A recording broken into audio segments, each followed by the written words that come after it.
Welcome, everyone, to Business Loans for the Self-Employed. I'm Jerry Detweiler, Education Director for NAV. And my name is Ty Kiesel. I am the Content Director at NAV. Welcome. We're excited to talk with you today, and today we're focusing on those who would consider themselves self-employed. So you might be an independent contractor. You get paid on a 1099 basis. You might have a side gig or a gig type business. You might consider yourself self-employed or a small business owner, but you probably are not employing others. So if you're in that situation, we want to explain to you the financing options that may be available to you. You know, we're going to talk about how to get a business loan if you're self-employed.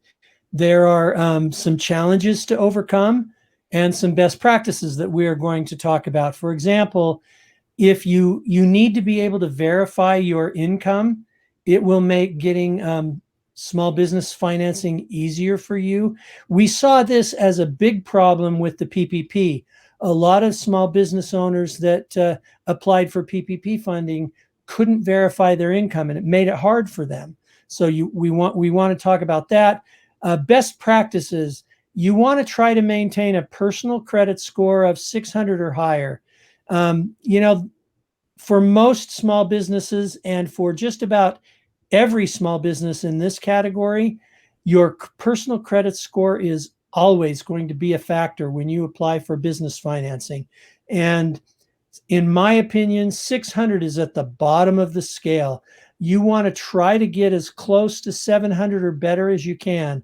But if you've got at least 600, then it's going to be easier for you to get financing. And another thing that most small business owners in this category don't think about is you want to document the amount of time you've been in business. A little over 2 years is probably the best, but when does the clock start?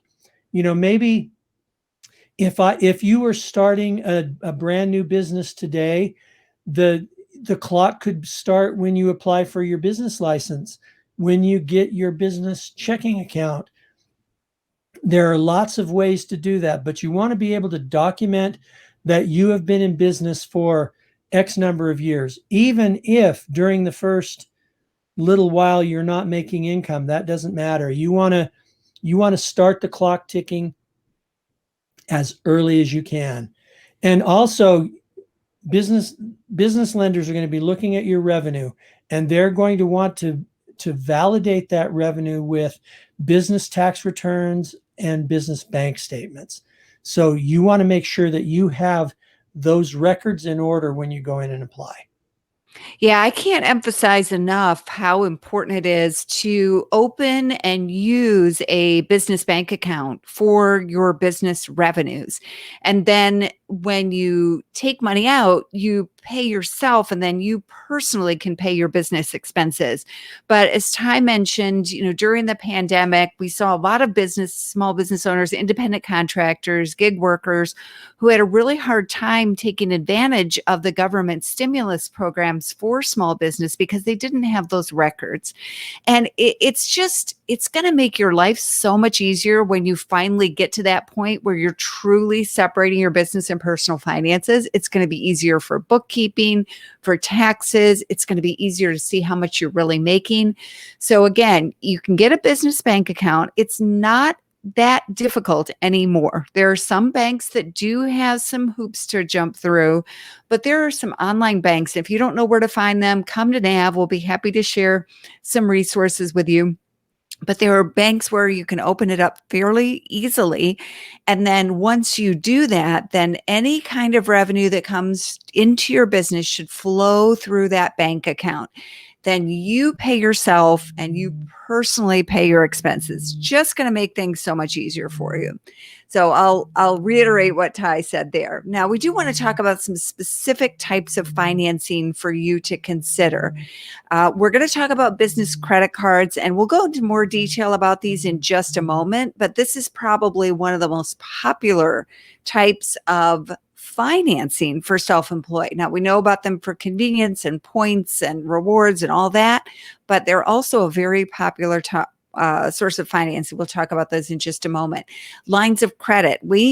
Ty and I both believe that businesses should have a line of credit available to them. This is something you line up before you really need it. Now, you may want to use it from time to time to keep that line active, but it gives you money to draw upon when cash flow is tight and when emergencies come up. So both Ty and I have been small business owners. We both experienced our various types of cash flow headaches in our small businesses, and having that line of credit means that you have more flexibility to take care of expenses, to pay your bills on time, and also to take advantage of opportunities that may come up to grow your business. And then the third is microloans. And these are very small loans, but they can be very powerful. Typically, the microloans are in the $10,000 to $20,000 range. There's an SBA microloan program, but there's also lots of different lenders across the country that offer these very small loans. Another example is Kiva, KIVA.org, and Kiva makes loans of up to $15,000 to businesses in the U.S., and there's no interest and no fees. Now, you will have to persuade other lenders on the Kiva platform to lend to your business. So it is sort of a form of crowdfunding and microlending, but it can be an excellent source of capital for small businesses in the right situation. So that may be one that's available to you. And the thing I like about microloans is they often don't require perfect credit, and they're often available to newer businesses as well as traditionally disadvantaged businesses. So that's an option to check out. So let's talk about credit cards. I love business credit cards for small businesses. And there's a number of reasons, but probably the biggest reason is this is one of the few really good options for a newer business. And the reason being is most issuers are going to make their decisions about whether or not you qualify for a business credit card based upon your personal credit. So if you have good to great personal credit, you should be able to get a business credit card. Many of them don't report on your personal credit unless you default. So if you're making your payments regularly, you should be great in that regard. And you can use income from all sources, not just what the business is doing right now, to qualify. And many of these, as I mentioned before, only report to the business credit bureaus unless you default. You mean personal there. Yeah. You're gonna want to check with the credit card to find out exactly where they report. But this is a great option for not only new businesses but also mature businesses, because the convenience of a business credit card, I don't know if I could understate it. You have access to a credit limit within, whenever you need it, and you can pay it back and use it again. I mean, it's just a great way to access credit. Yeah, we recently published an article on the NAV blog with 0% APR intro offers and other welcome offers. So there's some really good deals out there right now. The credit card industries really contracted during the pandemic, but they've started to open up again.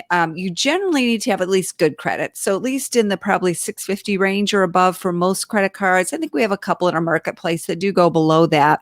But most of the business credit cards want to see at least 650 or above. But if you qualify, there's some really good offers, whether it's a 0% intro APR, 0% balance transfer, a welcome offer for points or additional cash back, etc. So I agree with Ty that this is something you really want to consider and think about using as a source of financing for your small business. Now, the other types that we're going to touch upon, one is invoice financing and factoring. So if you have a B2B business, which means you invoice other businesses and you don't get paid right away, This is a way to get money faster. So basically, they factor your invoice, which means they give you a large chunk of that invoice upfront, and then either the factoring company will collect from your client, or you'll basically be using the invoice as collateral and you'll still collect and then you'll pay it back. There's a couple of varieties that this takes on. This is very, very common in some industries. And I know, as previously as a small business owner, I had some very big clients, and it seemed like the bigger the client, the longer they took to pay. So it can really be important and helpful for cash flow. And while you may feel hesitant to think, well, my client may not like it that I'm using this service, again, it's very, very common in certain industries. So they may not think anything of the fact that you're factoring that invoice. Ty, I'll let you touch on business cash advances. Business cash advance isn't really a loan per se. It's an advance on future expected revenues. So basically, a provider is going to look at the cash flow coming in and out of your business, what your revenues are, and is going to use that to determine whether or not you qualify for a business cash advance. A cousin of the business cash advance is the merchant cash advance, and it's based upon your credit card receipts. So it's a similar type of financing, but it's not exactly the same thing. However, they both work the same way. They look at future sales and make determinations about whether or not you qualify based upon your sales. So your personal credit score, your business credit profile factor in, but not as substantially as some of the other types of financing that we're going to talk about. Now, this type of financing is going to be a little more expensive than going to the bank and getting a loan or an SBA loan.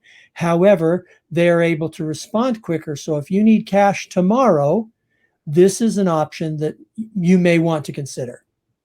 Yes. And so if you heard what Ty and I were explaining, the invoice financing and factoring and the business cash advance is very tied to revenues. So it's very tied to the money your business is bringing in. And to document that, you'll probably need a business bank account. Now, maybe a merchant account where you accept credit or debit card sales for a merchant cash advance, but let's go back to the first thing that Ty and I talked about, and that was the importance of having that business bank account, because that helps document those revenues. And with those strong revenues, you may be able to get away with low credit scores. So that's just a trade-off for this type of financing. Now, term loans are, this is great for a specific project. So you want to open a second location, or you want to remodel your business, or you want to add a new product line or something. If you have a specific time frame in mind, anywhere from, it could be 12 months to 5 years, and in case of some SBA loans, these can go as many as 25 years for heavy equipment or real estate, then this is how you borrow, because you get a fixed amount of money. You get it right away, and then you pay it back, usually with fixed monthly payments and often a fixed interest rate. It could be a variable interest rate, but usually it'll be fixed monthly payments over a period of time. So you know exactly what you're budgeting for. You know exactly what to expect. Now, the disadvantage of that type of finance is you're going to start paying interest right away, because you're borrowing the whole amount right away, unlike a line of credit or a credit card, where you only pay interest on the money you need when you borrow it. With this, you're getting a chunk of money up front and paying off over time. So just keep in mind that there are, trade-offs with this type of financing. And term loans are available at traditional financial institutions like banks and credit unions, as well as online lenders. There's lots of places to get a term loan. Another type of financing that many businesses overlook is crowdfunding. And there are a couple of different varieties. There is, gift-based crowdfunding, investment crowdfunding, where you get investors and that you have a lot of minority shareholders, basically. There's also debt-based crowdfunding. So there's a lot of different types of crowdfunding to look at. And basically, don't think of this as free money, because even if you go to the gift-based crowdfunding and there is no payment you have to make, you're going to pay for the crowdfunding in the effort it takes to convince the crowd to invest, to gift you money for your idea.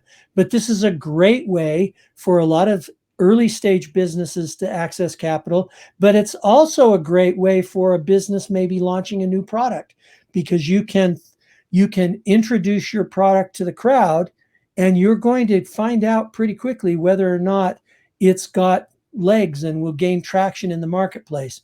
I like crowdfunding. I think it's a great way for businesses that are new or have a less than perfect credit profile to access capital, provided you can be persuasive enough and sell your idea enough to get people to invest and participate in what you're doing. We should also mention SBA loans. Now, for some of you being self-employed, you may be a younger business, and so you may not think that these are available. And I will say that SBA loans, okay, let me define what they are first. They are loans that are generally made by lenders and guaranteed up to a certain percentage by the SBA. Now, during the pandemic, we had some popular pandemic relief loans, PPP, which is now closed, and EIDL, the Economic Injury Disaster Loan Program, which is still open and offers a low interest loan to businesses impacted, in that case, by the COVID crisis. But if you're a business owner in California or Nevada and you've been affected by the fires, or a business owner in New York or Texas who was impacted by hurricanes or floods, Tennessee, then you could potentially apply for EIDL for that circumstance, not just for the coronavirus crisis. And what it will give you is a long-term, low interest rate loan for the economic injury that your business experienced. Maybe you had to close for a period of time. Maybe you have to retool your marketing plan, whatever it may be. So keep that in mind. Now, that said, more broadly, SBA loans tend to be very attractive in terms of their fees, their interest rates, and their terms. And they're designed to be available to businesses who can't get similar financing elsewhere, but they still have qualifications. So generally, you need good credit. Generally, you do have to show that you're a for-profit business located in the U.S., that you can repay the debt and demonstrate how you're going to repay the debt. There's a whole alphabet soup of names of different types of SBA loans, and we have lots and lots of articles that will walk you through this on the NAV blog. In fact, we have one flagship article on SBA loans that will help you understand the different types that are available. The one tip I want to give you is that if you're going to a lender to get an SBA loan, so you're not talking about one of the pandemic relief loans, not talking about a disaster loan, but you're going to go to a lender to get an SBA loan, then keep in mind that the lenders have to meet the minimum requirements set by the SBA, but they can have their own requirements on top of that as long as they don't discriminate on a prohibited basis. So an example would be the SBA wants acceptable credit. And one lender might say, hey, we don't lend to anyone with a personal credit score of less than 690. And another might say minimum credit score of 720. One might say 2 years in business, one might say 3 years in business. They each may have their own additional qualifications. So just because you don't get approved at one lender doesn't mean you don't get approved at another. Just keep these in mind, because they could be a very, very attractive source of financing for your business as it grows.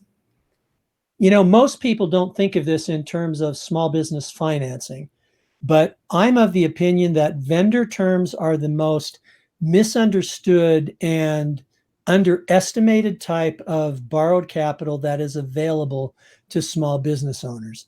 If you have a supplier or a vendor that will give you net 30, net 40, net 60-day terms, that is an incredible opportunity to leverage their cash flow for other purposes over the course of the next 30 days, 40 days, whatever it is. What's more, I think you will find that your vendors that offer you terms will be some of your most friendly creditors you'll ever have the opportunity to work with. They obviously want you to be successful because they're selling you things and want you to resell and buy more. So vendor terms are a great way to access borrowed capital. It might not be a $50,000 small business loan, but it's a great way to access capital. I was doing this back right after the financial crisis of 2008, and I was speaking with one of the executives at one of the bigger credit bureaus, and they had done some surveys of small businesses that started in 2007, 2008, and 2009.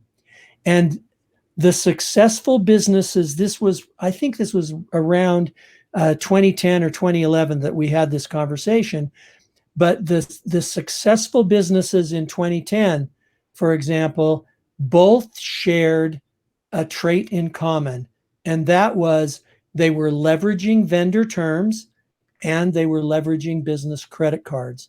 And the reason for why it helped them be successful is it not only gave them access to borrowed capital, but it helped them build a strong business credit profile so that when they did need to actually make that $50,000 loan, they could. So don't underestimate vendor terms. It's a great way to access borrowed capital and a powerful way to build your business credit. Now, where do you apply for financing? So let's say you've been listening to these and you say, that sounds interesting. It might be a good source of financing for my business. Well, how do you sort through the process? Well, you have three major options here. One is to go to an online lender. And so online lenders typically offer a few products that might offer a line of credit and a term loan, or maybe just lines of credit, or maybe just microloans, etc.